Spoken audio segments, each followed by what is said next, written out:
नमस्कार साथियों, मेरा नाम है एस एन भारती और आप देख रहे हैं करंट अफेयर्स का नया सेगमेंट। और आज तारीख है आपको 2 अगस्त 2025 से। तो हम लोग जो है 2 अगस्त 2025 से जितने भी करंट अफेयर्स का महत्वपूर्ण क्वेश्चन बन सकते हैं उस सभी पर डिस्कस करेंगे। और आज का जो है हम लोगों का जो मुख्य पृष्ठ पर आप लोगों को देख रहे हैं, क्या देख रहे हैं? एलन मस्क का एक कंपनी है स्टारलिंक, और इसके बारे में जो है हम लोग पूरे तरह से बातचीत करेंगे। अब जो है आपको भारत में भी जो है स्टारलिंक देखने को मिलेगा। तो स्टारलिंक के बारे में हम लोग पूरे तरह से विस्तार से बात करेंगे। क्या है इसकी कहानी, क्या भारत में इसकी आवश्यकता है या नहीं है। आइए चलते हम लोग पहले क्वेश्चन से बातचीत करते हैं। और पहला क्वेश्चन है, आप लोगों को दिवस से संबंधित देते हैं। और क्या है पहला क्वेश्चन, देख लेते हैं। यह जो क्वेश्चन है आपको, मुस्लिम महिला अधिकार दिवस। क्या है प्रश्न कि मुस्लिम महिला अधिकार दिवस प्रतिवर्ष कब मनाया जाता है? तो मुस्लिम महिला अधिकार दिवस जो है प्रतिवर्ष आपको 1 अगस्त को मनाया जाता है, ठीक है। और इस यह जो देखते हैं कि क्यों मनाते हैं और किस लिए मनाते हैं, तो आप लोगों को एक कानून मालूम होना चाहिए कि 2019 में एक कानून पारित होता है जिसके तहत कह सकते हैं कि 3 तलाक को क्या अपराध घोषित किया गया था, है ना। जिसके तहत क्या चीज, 3 तलाक को हम लोग देख लेते हैं कि 3 तलाक को अपराध घोषित किया गया था।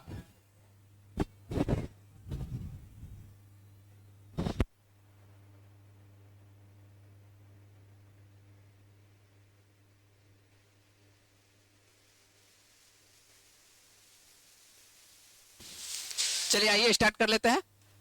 मुस्लिम महिला अधिकार दिवस जो है प्रतिवर्ष कितने तारीख को मनाया जा रहा है? तो आपको 1 अगस्त को मनाया जा रहा है। तो केंद्र सरकार के द्वारा कह सकते हैं कि 1 अगस्त 2019 को एक कानून पारित किया जाता है जिसके तहत 3 तलाक अपराध घोषित किया गया। और इस कानून के लागू होने के उपलक्ष्य में 1 अगस्त को देश भर में मुस्लिम महिला अधिकार दिवस मनाया जाता है। तो हम लोग ध्यान रखेंगे कि मुस्लिम महिला अधिकार दिवस जो है प्रतिवर्ष कितने तारीख को मनाया जाता है? तो 1 अगस्त को मनाया जाता है। और पहली बार यदि बात करते हैं कि पहली बार मुस्लिम महिला अधिकार दिवस कब मनाया गया, तो पहली बार जो है आपको देखने को मिल रहा है 2021 में जो है पहली बार मुस्लिम महिला अधिकार दिवस ये मनाया जाता है, ठीक है। और एक प्रश्न यहां से पूछा गया है कि क्या प्रश्न पूछा गया है कि ये जो आपको 3 तलाक बिल आता है, ठीक है, ये 3 तलाक कानून कह सकते हैं कि 3 तलाक जो कानून आता है, यह रिट याचिका किसके द्वारा दायर किया जाता था, है ना, किसके द्वारा दायर किया गया था? जबकि मान के चलिए उस पे देख सकते हैं कि देश को अब या कानून बनाना पड़ा, है ना। तो ये जो है केंद्र सरकार को जो कानून बनाना पड़ता है, ये रिट याचिका किसके द्वारा दायर किया जाता है? तो एक सायरा बानो रहती है। तो सायरा बानो जो है अपनी रिट याचिका सुप्रीम कोर्ट में आपको 3 तलाक संबंधित रिट याचिका दायर करती है ना। तो कौन दायर कर रही है? तो आपको याद रखना है किसके बारे में, तो सायरा बानो। सायरा बानो जो है अपनी रिट याचिका सुप्रीम कोर्ट में कह सकते हैं कि 3 तलाक बिदअत, क्या बोला जाता है इसको? 3 तलाक बिदअत बोला जाता है। बहुविवाह और निकाह हलाला की प्रथाओं को असंवैधानिक घोषित करने की मांग की थी। और इसी वजह से जो है सरकार इन पे जो है एक तरह से कह सकते हैं कि इनको देखा जाता है, इसी रिट याचिका को सरकार के द्वारा। कानून कौन बनाएगा? तो सरकार कानून बनाएगी, है ना। तो सरकार कानून बनाते हैं और सरकार जो है कब बनाता है? तो 1 अगस्त 2019 को कह सकते हैं कि ये कानून पारित हो जाता है। इसी वजह से जो है आपको मुस्लिम महिला अधिकार दिवस कितने तारीख को? 1 तारीख को मनाया जाता है ना। तो ध्यान रखिएगा कि मुस्लिम महिला जो है, मुस्लिम महिलाओं के प्रति जो है कह सकते हैं कि एक अधिकार मुस्लिम महिलाओं को मिलता है। कब? तो 1 अगस्त को मिलता है ना, 1 अगस्त 2019 को। इसीलिए जो है मुस्लिम महिला अधिकार दिवस जो है प्रतिवर्ष मानते हैं कि कितने तारीख को? 1 अगस्त को मनाया जाता है। समझ रहे हैं बात को? चलिए अगले प्रश्न पर। चलिए अगला प्रश्न हम लोग देखते हैं। तो एक हम लोगों को और क्या है, दिवस से संबंधित है। 1 अगस्त को एक और दिवस मनाया जाता है। कौन सा दिवस मनाया जाता है? 1 अगस्त को आपको देखते हैं तो बहुत सारा दिवस मनाया जाता है। आज हम आप लोगों को 2 दिवस ले रहे हैं, इंपोर्टेंट रहेगा तो और जो है आपको कल दे देंगे, ठीक है। यहाँ पर देख लेते हैं, एक दिवस आपको राष्ट्रीय, यहाँ पर जो है आपको राष्ट्रीय पर्वतारोहण दिवस प्रतिवर्ष लिखा हुआ है। क्या है? राष्ट्रीय पर्वतारोहण दिवस प्रतिवर्ष मनाया जाता है। तो यह भी जो है आपको 1 अगस्त को ही मनाया जाता है। और इसको जो है एक और नाम से जानते हैं। क्या नाम से जानते हैं? तो नेशनल माउंटेन क्लाइंबिंग। क्या नाम से जानते हैं? नेशनल माउंटेन, इंग्लिश में इसको नेशनल माउंटेन क्लाइंबिंग डे कहते हैं और हिंदी में क्या कहते हैं? राष्ट्रीय पर्वतारोहण दिवस कहते हैं। और यह प्रतिवर्ष कितने तारीख को मनाया जाता है? तो यह भी 1 तारीख को ही मनाया जाता है। यह दिन कह सकते हैं कि माउंटेन क्लाइंबिंग के प्रति जागरूकता फैलाने, पर्वतों के संरक्षण के प्रति लोगों को सचेत करने और पहाड़ी क्षेत्रों में संरक्षण किए जा रहे प्रयासों को बढ़ावा देने के लिए हर साल जो है यह दिवस आपको 1 अगस्त को मनाया जाता है। और यह दिन जो है संयुक्त राष्ट्र अमेरिका के माउंटेन क्लाइंबर जो थे, कौन थे? बॉबी आपको मैथ्यूज, कौन थे? आपको माउंटेन क्लाइंबर बॉबी मैथ्यूज और जॉस मेडिगन, को श्रद्धांजलि देने के लिए हर साल जो है यह दिवस मनाया जाता है। कौन सा? तो आपको राष्ट्रीय पर्वतारोहण दिवस मनाया जाता है ना। तो सीधा सा बात है, आपको याद रखना है कि नेशनल माउंटेन क्लाइंबिंग डे ये प्रतिवर्ष कितने तारीख को? तो ये भी आपको मनाया जाता है 1 अगस्त को मनाया जाता है। तो आप लोगों को आज 2 दिवस दे रहे हैं, तो दोनों दिवस आप लोगों को याद रखना है, ठीक है। जो भी दिवस आपको देते हैं सभी इंपोर्टेंट रहता है, किताब में इतना दिवस नहीं रहता है। तो आप लोगों को जो भी दिवस दे रहे हैं आप लोग अपने कॉपी में अच्छे से उसको लिखेंगे, है ना। जब तक लिखिएगा नहीं तब तक आपको याद नहीं रहेगा। तो इसलिए जो भी आपको पीडीएफ प्रोवाइड हो रही है या आप वीडियो से देख रहे हैं, जिस भी चैनल पर देख रहे हैं, आपको क्या करना है, अच्छे से उसको अपना एक कॉपी तैयार करना है करंट अफेयर्स का और उसमें अच्छे से लिखना है। जब तक लिखिएगा नहीं तब तक याद नहीं रहेगा, है ना। आपको यदि अच्छे से आपको जनरल कंपटीशन का तैयारी करना है तो आपको अभी से तैयार रहना है, ठीक है। चले हम लोग अगले प्रश्न पर। चलिए अगला प्रश्न देख लेते हैं। क्या है अगला प्रश्न? एक हम लोगों का पड़ोसी देश है। कौन सा पड़ोसी देश है? म्यांमार है, जिसको कि पहले बर्मा के नाम से जानते थे। तो म्यांमार या बर्मा कह सकते हैं कि म्यांमार के नए प्रधानमंत्री के रूप में किसे नियुक्त किया गया है? तो म्यांमार पड़ोसी देश है हम लोगों का, और जब पड़ोसी है तो उसके प्रधानमंत्री को हम लोगों को ध्यान रखना है कि उसका प्रधानमंत्री कौन बन रहा है। तो म्यांमार के जो नए प्रधानमंत्री बन रहे हैं, कौन बने हैं? यू न्यो सो बने हैं। कौन बने हैं? यू न्यो सो बन रहे हैं। आपको म्यांमार की राष्ट्रीय रक्षा एवं सुरक्षा परिषद ने कह सकते हैं कि एक नई संघ सरकार और राज्य सुरक्षा एवं शांति आयोग का गठन किया है, और इसी के तहत कह सकते हैं कि संघ सरकार का जो नेतृत्व है प्रधानमंत्री किसके हाथ में रखा है? यू न्यो सो कर रहे हैं, ठीक है। कौन कर रहे हैं? प्रधानमंत्री किसे बनाया गया है? यू न्यो सो को बनाया गया है। यदि नाम आता है म्यांमार का तो म्यांमार की राजधानी क्या है? तो म्यांमार की राजधानी नेपिताओ है, और मुद्रा जो यहाँ चलती, कौन सी मुद्रा चलती है? क्यात मुद्रा चलती है। और प्रधानमंत्री अभी हाल ही में बने हैं। कौन बन रहे हैं? तो आपको यू न्यो सो बन रहे हैं। आइए यू न्यो सो की तस्वीर आपको दिखा देते हैं। ये जो आप देख रहे हैं यू न्यो सो की तस्वीर है, और ये कहां के प्रधानमंत्री बन रहे हैं? ये जो प्रधानमंत्री बन रहे हैं आपको म्यांमार, जैसे कि पहले बर्मा के नाम से जानते थे, अभी वर्तमान में इसको किस नाम जानते हैं? म्यांमार के नाम से जानते हैं ना। तो म्यांमार आपको ध्यान रखना है, इसकी राजधानी क्या है? नेपिताओ है। बहुत सारे किताब में आपको रंगून भी लिखा हुआ रहेगा, तो जो पुराना किताब रहेगा उसमें हो सकता है कि रंगून लिखा हुआ हो, लेकिन आपको नए किताब के अंतर्गत आपको याद रखना है नेपिताओ इसकी राजधानी है ना। और ये जो बने हैं प्रधानमंत्री बने हैं, और ये जो आपको दिखाई पड़ रहा है ये क्या दिखाई पड़ रहा है? ये भारत का अधूरा लिया है, भारत का मैप। ये जो भारत का आपको मैप दिखाई पड़ रहा है ना, तो यहां पर जो आप ध्यान से देखिएगा तो भारत के मैप के पास आपको दिखाई पड़ता है कौन सा? आप आगे चलकर दिखाएगा पूर्वी भारत में। आप ध्यान दीजिएगा पूर्वी भारत, तो पूर्वी भारत से क्या करती है? ये सीमा साझा करती है ना। भारत से जो आपको दिखाई पड़ती है ये सीमा साझा करते हुए दिखाई पड़ती है। तो आपको ध्यान रखना है, इसीलिए पड़ोसी देश है। अरुणाचल प्रदेश, नागालैंड, आपको मणिपुर, मिजोरम, ये सबसे देश से आपको क्या देखते हैं? ये सीमा साझा करती है राज्य से, ठीक है।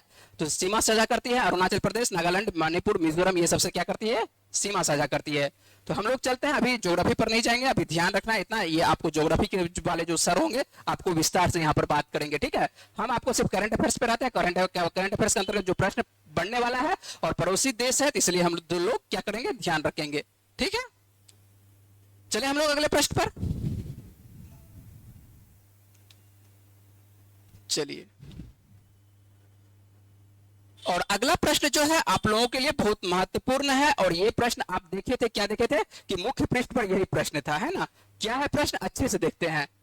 एलन मस्क है ना, एलन मस्क को आप लोग जानते होंगे। एलन मस्क के नेतृत्व वाली एक अमेरिकी कंपनी है। यहां पर प्रश्न पूछा जा रहा है कि एलन मस्क के नेतृत्व वाली किस अमेरिकी कंपनी को भारत में सैटेलाइट, है ना, किसके बारे में बात कर रहे हैं कि भारत में सैटेलाइट इंटरनेट सेवाएं शुरू करने के लिए 31 जुलाई 2025 को एकीकृत लाइसेंस प्रदान कर दिया गया है। तो ये कंपनी का क्या नाम है? किस कंपनी को? तो स्टारलिंक को। और स्टारलिंक किसकी कंपनी है? तो एलन मस्क की है ना। एलन मस्क के नेतृत्व वाली ये कंपनी है, और अमेरिकी कंपनी है स्टारलिंक।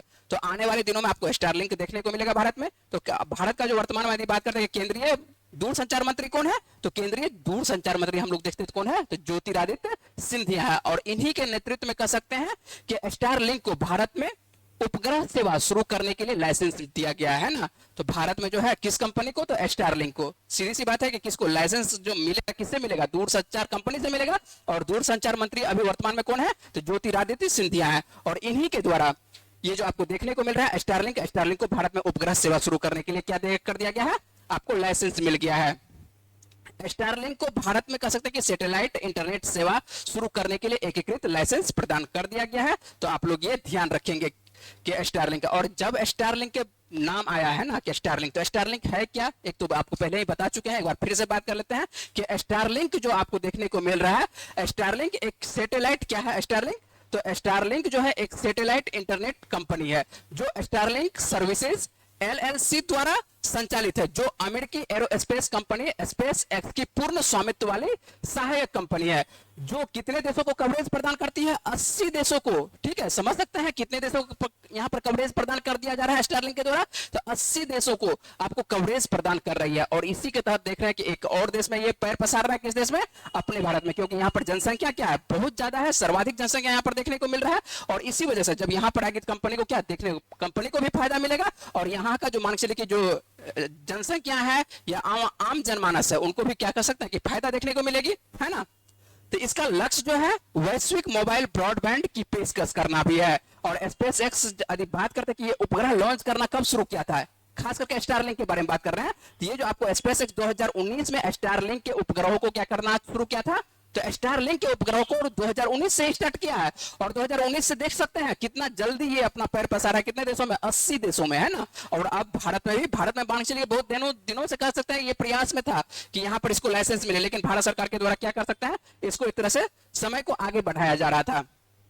अब जो है लाइसेंस जब मिल गया है तो आने वाले दिनों में जो है आपको भारत में भी ये कंपनी देखने को मिलेगी। सैटेलाइट इंटरनेट एक ऐसी तकनीक है, देख लेते हैं कि क्या तकनीक है। तो सैटेलाइट इंटरनेट एक ऐसी तकनीक है जिसमें डेटा को उपग्रहों के माध्यम से प्रसारित किया जाता है। यह तकनीक उन क्षेत्रों के लिए बहुत उपयोगी है जहां पारंपरिक ब्रॉडबैंड इंटरनेट उपलब्ध नहीं है। इसमें एक ग्राहक का डिश एंटीना सीधे एक उपग्रह से संचार करता है, जो बदले में डेटा को एक इंटरनेट सेवा प्रदाता तक पहुंचाता है। अभी जो आप मेरा वीडियो देख रहे हैं ये भी आप इंटरनेट के माध्यम से ही देख रहे हैं। और आने वाले दिनों में तो अभी आपके पास उम्मीद है कि हो सकता है कि जियो या एयरटेल ही कंपनी हो, है ना। अधिकांश व्यक्ति के पास जियो रहता है, लेकिन अभी जो बात करते हैं तो अभी आने वाले दिनों में हो सकता है कि आप लोग क्या कम यूज करिएगा, स्टारलिंक यूज करिएगा। आइए और बात कर लेते हैं, क्या भारत को इसकी आवश्यकता है? स्टारलिंक जो कंपनी है, क्या भारत को इसकी आवश्यकता है?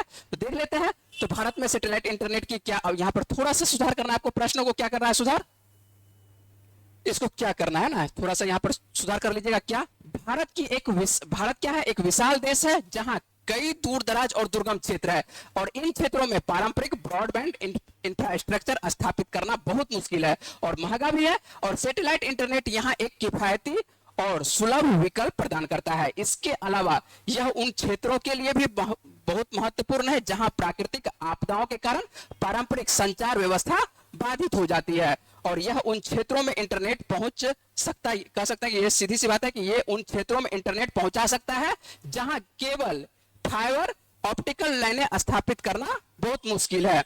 यह अक्सर मौसम की स्थिति से कम प्रभावित होता है और इसे अधिक विश्वसनीय बनाता है। ठीक है, तो आप समझ चुके होंगे, आप किसी भी मौसम में रहिएगा, आप किसी भी दुर्गम क्षेत्र में रहिएगा तो आपको सीधी सी बात है आप डेटा से बाधित नहीं होइएगा। ये ऐसा कौन सा कंपनी कर रही है? तो स्टारलिंक, है ना। किसी भी क्षेत्र में आप पहाड़ पर चले जाइए, ठीक है, आप एकदम जहां पर मान चलिए कि एक तरह से कह सकते हैं कि पूर्णतः आप कोई भी आइलैंड पर चले जाइए तो आप जो है अपने डेटा से कह सकते हैं कि सीधी सी बात आपको दूरी नहीं बना के रखना पड़ेगा, डेटा आपको मिलता रहेगा। किससे मिलता रहेगा? तो आपको सैटेलाइट से मिलता रहेगा। ठीक है, और इसका कंपनी का क्या नाम है? आपको कौन सा? स्टारलिंक, है ना। और स्टारलिंक किसकी कंपनी है? ये जो स्टारलिंक आपको देखने को मिल रहा है, आपको इसी तरह का इसका क्या देखने को मिल रहा है? लोगो देखने को मिल रहा है। ठीक है, और ये जो आपको व्यक्ति दिखाई पड़ रहा है ये एलन मस्क दिखाई पड़ रहा है और एलन मस्क की कंपनी है कौन है?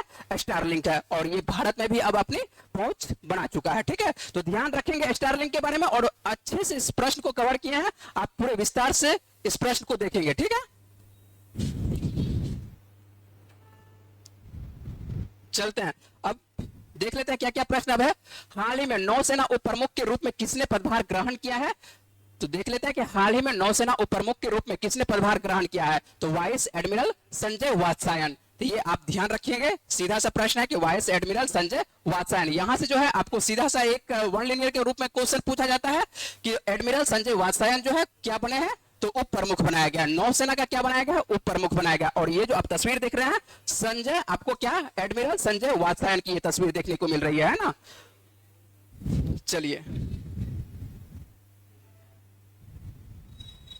अगले प्रश्न पर बात कर लेते हैं कि भारत की पहली चारागाह पक्षी जनगणना कहां आयोजित की जा रही है या की गई है, तो ये आपको कहां पर की गई है, काजीरंगा राष्ट्रीय उद्यान। काजीरंगा राष्ट्रीय उद्यान के बारे में आप लोगों को 2 दिन पहले भी प्रश्न दिए थे। यहां पर देखते हैं इससे क्या प्रश्न संबंधित बन रहा है कि भारत की पहली चारागाह पक्षी जनगणना कहां आयोजित की गई है। तो ध्यान रखिएगा कहां पर, आपको काजीरंगा राष्ट्रीय उद्यान। और काजीरंगा राष्ट्रीय उद्यान कहां पर देखने को मिल रहा है, तो ये असम में। असम के काजीरंगा राष्ट्रीय उद्यान ने पक्षी प्रजातियों की पहचान और निगरानी के लिए कह सकते हैं कि आपको ध्वनिक है ना, साउंड वेव से कह सकते हैं कि साउंड वेव तकनीक का उपयोग करते हुए भारत की पहली चारागाह पक्षी जनगणना आपको स्टार्ट किया गया है। और ये स्टार्ट जो किया गया है मार्च से लेकर मई तक किया गया था। और ये आपको देखने को मिल रहा है वन अधिकारियों और शोधकर्ता और वन, आपको यहाँ पर जो देख रहा है कौन कौन अधिकारी दिख रहे हैं, वन अधिकारी दिख रहे हैं, शोधकर्ता दिख रहे हैं और संरक्षणवादी द्वारा कह सकते हैं आपको इस सर्वेक्षण में 43 प्रजातियां दर्ज की गई है। और यह भारत में कह सकते हैं एक ऐतिहासिक जनगणना है, क्योंकि चारागाह पक्षियों का वन या आर्द्रभूमि प्रजातियों के विपरीत पारंपरिक पक्षी सर्वेक्षण में अक्सर कम प्रतिनिधित्व होता है, जिससे उनकी निगरानी और सुरक्षा करना क्या हो जाता है, कठिन हो जाता है। तो ध्यान रखना है, सीधी सी बात है, आपको प्रश्न पूछा जाएगा कि भारत की पहली चारागाह पक्षी जनगणना आयोजित कहां पर की गई है, तो ये कहां पर की गई है, आपको काजीरंगा राष्ट्रीय उद्यान में। और काजीरंगा राष्ट्रीय उद्यान कहां पर देखने को मिल रहा है, तो ये आपको देखने को मिल रहा है असम में, है ना। और इसमें जो है ये साउंड वेव तकनीक का यहां पर उपयोग किया जाता है, जिससे क्या होता है पक्षी आपको एक जगह देखने को मिलता है और इससे क्या होता है गणना करना क्या हो जाएगा, आसान हो जाता है। ठीक है, चलते हैं अगले प्रश्न पर। और अगला प्रश्न देख लेते हैं क्या है। विश्व बैंक की एक रिपोर्ट के अनुसार से देखते हैं कि क्या है प्रश्न, कि विश्व बैंक की 2025 की एक रिपोर्ट जारी की जाती है और इसके अनुसार से भारत दुनिया का कौन सा सबसे अधिक समानता वाला देश बन गया है। यहां पर ध्यान रखना है, समानता वाला देश जो बना है कौन सा, चौथा। ठीक है, यदि चौथा भारत बना है तो नंबर 1 पर कौन है और दूसरे और तीसरे स्थान पर कौन सा देश है। आइए हम लोग देख लेते हैं कि भारत न केवल विश्व की चौथी सबसे बड़ी अर्थव्यवस्था है, बल्कि अब यह जो है आपको सर्वाधिक यहाँ पर समता मूलक समाजों में से एक भी देखने को मिल रहा है। विश्व में कह सकते हैं कि समाज समता मूलक जो समाज आपको देखने को मिल रहा है पूरे विश्व में, किसके अनुसार से, विश्व बैंक की रिपोर्ट के अनुसार से आपको चौथा बन रहा है। कौन सा देश, तो भारत बन रहा है ना। और यदि बात करते हैं यहाँ पर कि नंबर 1 पर कौन सा है, तो स्लोवाक गणराज्य है ना, ये आप नाम सुने होंगे, आपको यूरोप का स्लोवाक गणराज्य के बारे में सुने होंगे, स्लोवेनिया के बारे में सुने होंगे और बेलारूस। यहाँ पर आपको जो नंबर 1 पर है कौन सा है आपको देखने को मिल रहा है, आपको स्लोवाक गणराज्य देखने को मिल रहा है, उसके बाद स्लोवेनिया देखने को मिल रहा है और बेलारूस देखने को मिल रहा है। ये आपको 3 देश। और चौथे स्थान पर कौन सा देश है, तो अपना भारत है। यहां पर देख रहे हैं आपको क्या कहता है G20 या G7 का कोई देश यहां पर नहीं आ रहा है। ठीक है, तो यहां पर जो है कौन आ रहा है, अपना देश भारत आ रहा है ना। तो कह सकते हैं कि G20 का तो सदस्य आपको देखने को मिल रहा है कौन, भारत देखने को मिल रहा है, तो भारत यहां पर। और जो आप प्रमुख देश कह सकते हैं कि जो अमेरिका देखने को मिल रहा है ना, आपको ब्रिटेन देखने को मिल रहा है, ये सब यहां पर नहीं आ पा रहा है। ठीक है, तो ध्यान रखना किसके रिपोर्ट के अनुसार से, तो आपको विश्व बैंक 2025 की रिपोर्ट के अनुसार से आपको याद रखना है। ठीक ना, याद रहेगा, उम्मीद है कि आप याद रखिएगा। किसके दृष्टि से, तो समानता की दृष्टि से। चलते हैं अगले प्रश्न पर बात करते हैं कि अगला क्या प्रश्न है कि रिलायंस इंडस्ट्रीज से आपको एक प्रश्न लिया गया है कि रिलायंस इंडस्ट्रीज का कार्यकारी निदेशक किसे नियुक्त किया गया है। हाल ही में कार्यकारी निदेशक जो नियुक्त किया गया है अनंत अंबानी को। और अनंत अंबानी को आप लोग पहचान ही रहे हैं और इन्हीं को जो है सीधी से मान चलिए रिलायंस इंडस्ट्री का कार्यकारी इनको आपको निदेशक नियुक्त किया गया है। तो याद रखिएगा अनंत अंबानी को।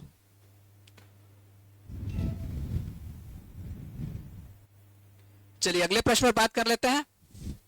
हाल ही में जो है भारत मानवीय सहायता के तहत किस देश को 5 मीट्रिक टन आवश्यक दवाइयां भेजी है ना। तो यहां पर जो है एक मानवीय सहायता के तहत कह सकते हैं कि यहां से कोई रुपया नहीं लिया जा रहा है।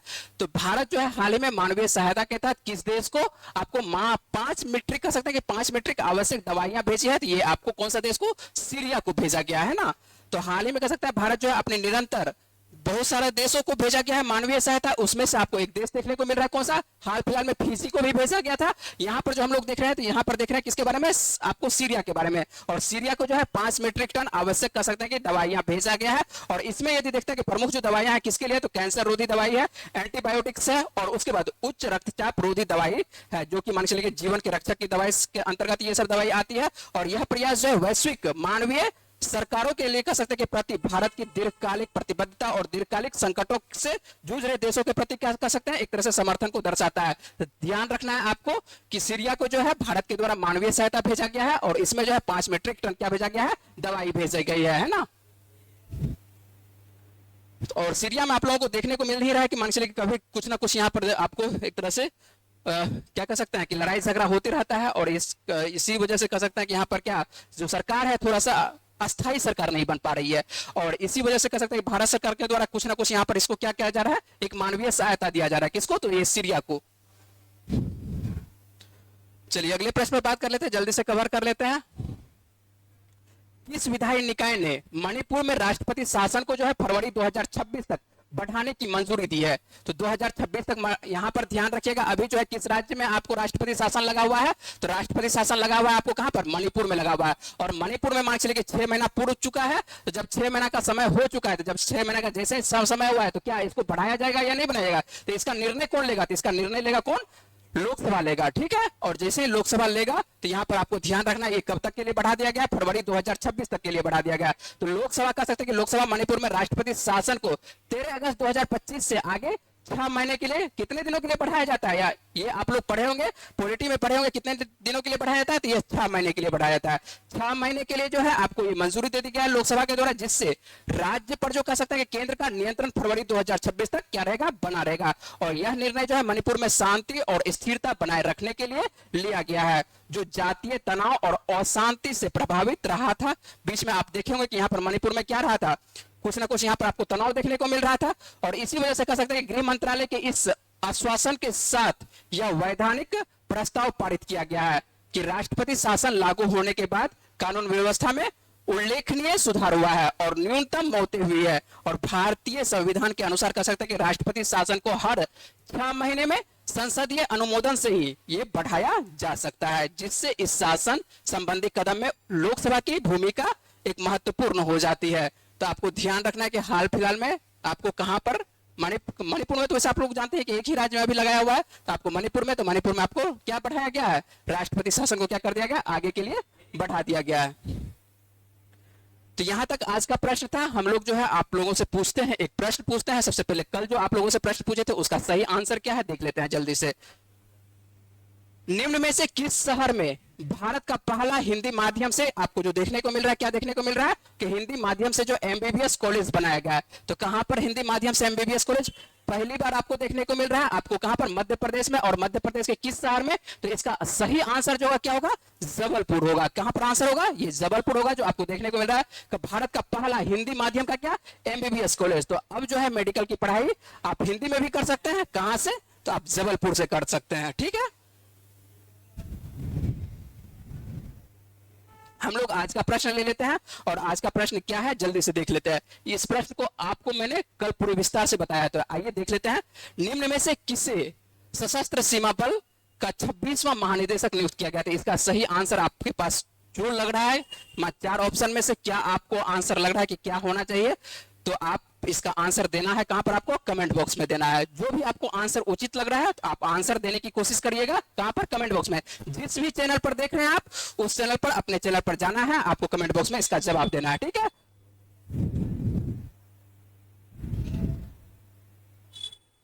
चलिए मिलते हैं आप लोगों से अगले वीडियो में। तब तक के लिए अपना ख्याल रखिए, पढ़ते रहिए। वीडियो में बने रहने के लिए बहुत बहुत धन्यवाद।